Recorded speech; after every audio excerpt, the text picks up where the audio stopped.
wind carried the scent of rain that afternoon when Evelyn Moore, a widow with eyes full of sorrow and courage, arrived at the small homestead on the edge of the Wyoming plains.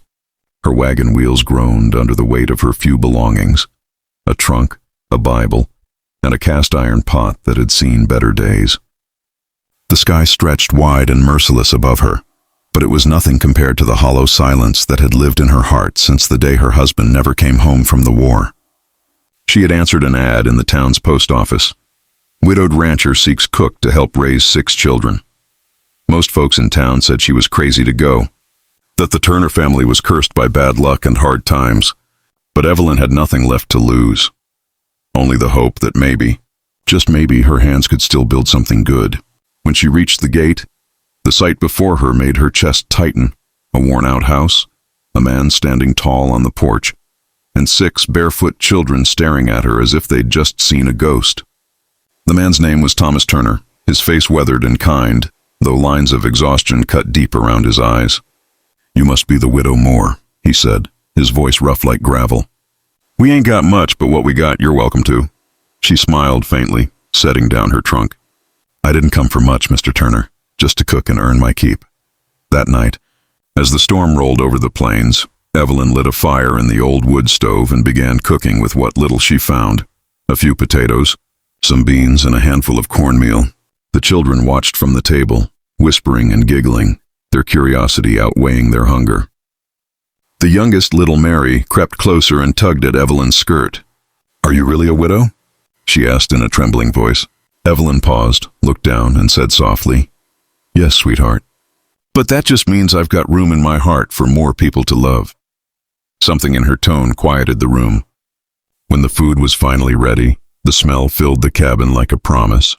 The children ate as if they hadn't seen a proper meal in months, their laughter rising above the crackle of the fire.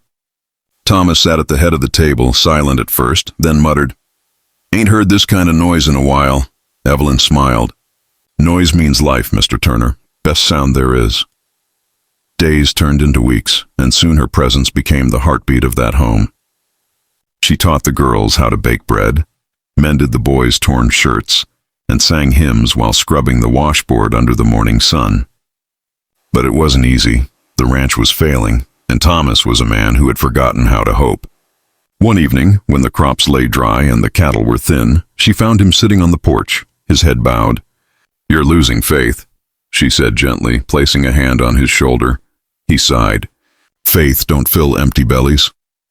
Evelyn gazed at the dusky horizon and whispered, "No, but love does. And love's something you've got plenty of right here." He looked up at her then, really looked, and for the first time since she arrived, something like peace flickered in his eyes. The storm clouds broke that night, rain falling heavy and clean across the parched fields, and as Evelyn stood in the doorway watching it, she couldn't help but think that maybe God had brought her exactly where she was meant to be. By the time the next spring came, the Turner Ranch was no longer a place of silence and sorrow.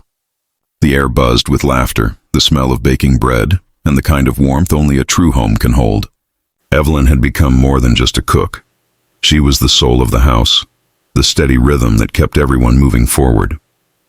She woke before dawn to milk the cow, packed lunches for the children, and always managed to have something sweet waiting on the windowsill when they came back from the fields.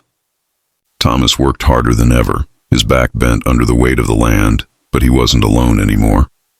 The widow who'd arrived with nothing now stood beside him in every fight the ranch faced.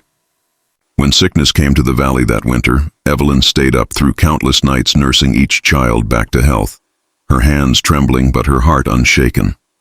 "You're stronger than you think," she whispered to the feverish boys, "and you'll never face the dark alone again." Thomas would stand in the doorway, watching her with a quiet awe that words could never capture. It was on a warm Sunday afternoon that everything changed. The family sat under the big oak by the stream, sharing biscuits and laughter. The boys had carved a wooden heart from a piece of pine and handed it to Evelyn. "We made it for you," they said, "'cause you're our ma now."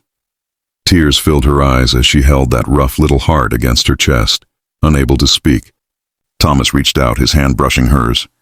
"They're right, Evie," he said softly. "You came here to feed us, but you gave us back something we thought we'd lost. A family." The words broke something open in her, and for the first time in years she cried, not from pain, but from grace. From that day on, the widow who once came seeking work became the mother they all needed. Her laughter echoed through the cabin walls, her prayers wrapped around every meal, and her love turned hardship into home. Years later, when the Turner children were grown and the ranch stood strong, they still spoke of that day. The day a stranger rode in from the plains and changed their lives forever. Evelyn Moore Turner, they'd say, wasn't just a woman who cooked. She was proof that even in the harshest corners of the frontier, love can find its way home again. If this story touched your heart, don't forget to subscribe to Old West Legends, where every tale reminds us that hope, love, and second chances never die. They just wait to be found again under the open sky.